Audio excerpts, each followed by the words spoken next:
fiti ani asese ne din and your friend say mechanic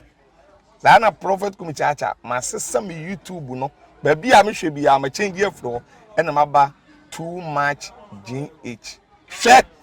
na prophet kumichacha me so me hwe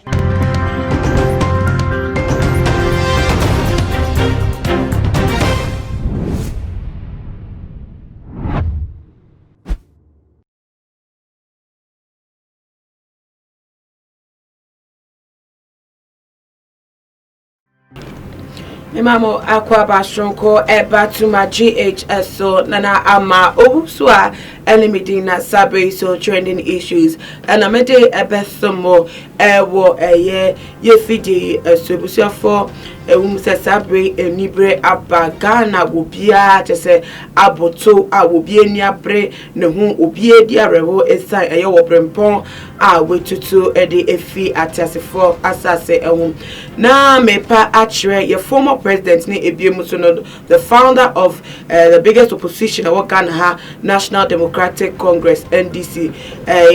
Flight Lieutenant Rollins, JJ Rollins, SM and American Ebusafo, and pay and an intebeto just pay or Yareka cra emano so my Busafo de no echo to a ye colebu ayasabiana and no and nam sofofi and tuata and a day wait me a frimu. Ninia muno a seminal a bam perfume na the way a buyer and nenka I never say as any normal than any regular that is will be going about the business no. I costed a great standstill ewo eye or my moon that I say all the social media platforms so I honor so no I cost a whole lot of steps so I want to say a month for and two more say one more dream so soon cry any year the son say now what you mean 10 penny and there where the last time you who your former president here to say now what a year you say I will soon in my me to say war kicker and some de penny my me aircraft at the same ma a fan as sitting morning my me sitting at the what they air catan chikra now yeah that to say after now what you mean which na asem we esi at say na enye asema eye dia grokra na eye Ghana phone ya na esumum na so ebi mu so edie edidi ebi die echi na me pa say celebrities wo Ghana ha say say womo so womo ate ensem no ebi no ebi ababonte ede womo reactions ede abetu dwana afidie yese afibia na emu nsem na so afiwe die de agyefi ensem say Ghana for de agyefi wo pa de otimisa fiwe de eyo san kasa yes celebrities do na no so de arrepo a wo mu efemu yawa wo mu edi efa ye former president no ewo no ehun no de abetuja na mefa kakre bi omude abasisi na te se mede afa efi ehonum se sia dey wo ba bo trendy e wo Ghana esa ne kasa ye ne te se ne nsem keka ne allegation so aba afa no mechiatrisi buache wo no so enka and normal day de enka ya na se before and wo be done di e social media so na so asem we akoye asem kese asem mu ya mo rem a betimi affect obia wo maimuntu no so atre emotions a wa be posti ye Papa J ne picture wo ho na wa tro e was said this is so sad the face the Instagram page and the picture na beto at se watch way account as caption say this is so sad I would esu emoji account na bi so wasa tro the account say Papa J na enye wo no enkwa ohima wo ye je a wo ye radio presenter wo no so abetre na we rudie ubi anko wo ne dwuma ma wo ye ne dwuma abibi akoso waru no de amano no asem no amano at keep break at say wo no so Eddie Rollins a former president no picture Eddie Abeto and the Instagram page on ebiem to wasa atro Eddie ato say I have no words at say asem no wunya bi kranka amene no pa asem na bro no so bibia asa wonenum ebiem no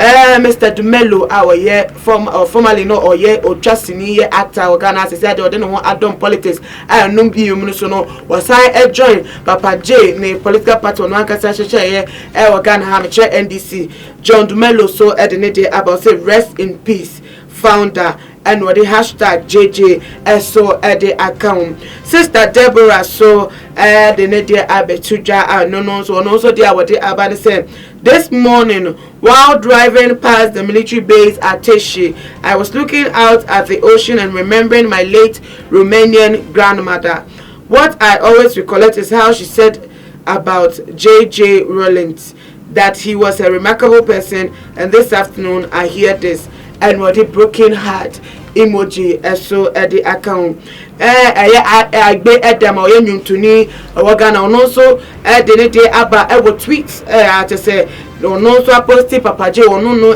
picture will Jinemu be to say was the account say oh Papa why Ebusia for Munaguchi so act yes it's the presenter or Kantaka TV so the Papa J picture beto the rest in peace Papa and the broken heart emojis me so at the account na the air koi would say ban because Papa J dear Ghana ha nipa bakwa ye kano ye just person se wonyina afabiechi embo te se asem no kobo ne krampa na se de wakogina afabakwachi na wo jire mu de ma wo se o de ekokra still na afawe na mijina ye kase ye pe just person e wo Ghana ha wontimi enko entra papa we na woye nipa bakwa che se ye ni party fo anasa another party bi ene wo mo ekobo ni won koja ni party fo chi enka se woye ni party enti wo fo mo so asuso wo mo so wo beka asem no se le sifatie se ne be ya atentene ebe ye ejuma na ebie mu kra no de amanfo de hye ne so pa se bra na woye mampani wono ni mampani a wodi kan e wo Ghana ha che se emputu dwuma bi se ye yi train kwan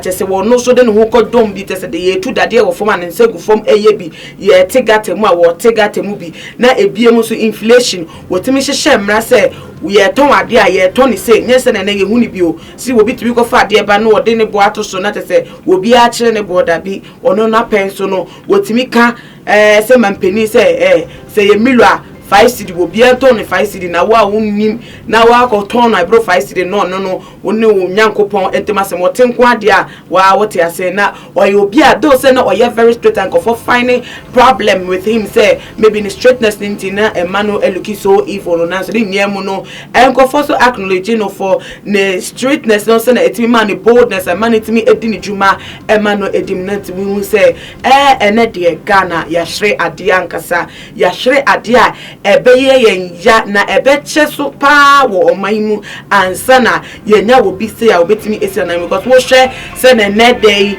ye politics ko a